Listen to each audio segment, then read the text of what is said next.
is how MPs fared in the third session. It's basically a scorecard to get to find out how your area MPs, how MPs perform generally. But of course, the question is, how is your area MP performing?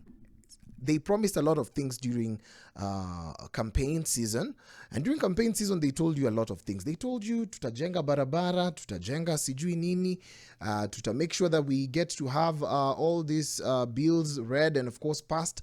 But of course the scorecard is here, and it's actually astounding to check out the performance. So the third session of the National Assembly only managed to enact less than half of the 49 bills that were introduced in the House, highlighting the underperforming of the 13th Parliament. And of course, the Parliament now is in its midlife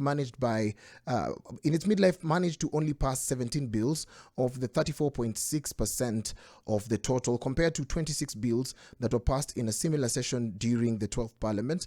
And in the second session, the current Parliament also passed fewer laws by enacting 18 bills compared to 34 bills that were adopted and assented by former President Uhuru Kenyatta in a similar period during the 12th Parliament. We're looking at that scorecard. Mostly it's the comparative analysis of past sessions, and we've just checked out how the 12th Parliament performed. Bills and motions considered: 161 motions were deliberated, but only 38 were left pending. 312 statements were processed in the House. 540 committee reports were actually considered and adopted.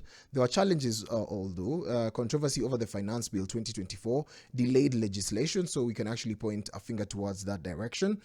Time was spent on attempts to impeach former Deputy President Rigathi Gachagua and former Agriculture CS Mithika Linturi, and of course we saw the amount of time and the amount of pressure that came during that period. As you also look at that, 50 individuals were nominated for public sector jobs, consuming parliamentary time, meaning that they had to be vetted, and the procedures actually took longer than usual. And of course, 15 audit and appropriation committee reports lapsed. The Speaker's directive on reconstituting committees was awaited. But of course, we are looking at the low participation. How best can we make sure that our parliamentarians get to perform?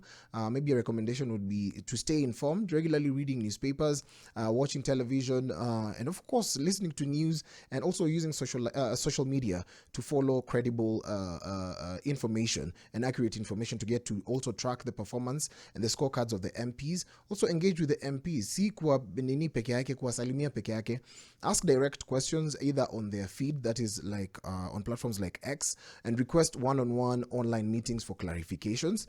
Follow parliamentary reports, get to understand what they're all about. I believe Kenya is at a point where we have a good lot of people who are actually educated, and this will definitely help us to monitor our MPs and also just get demand for transparency and accountability.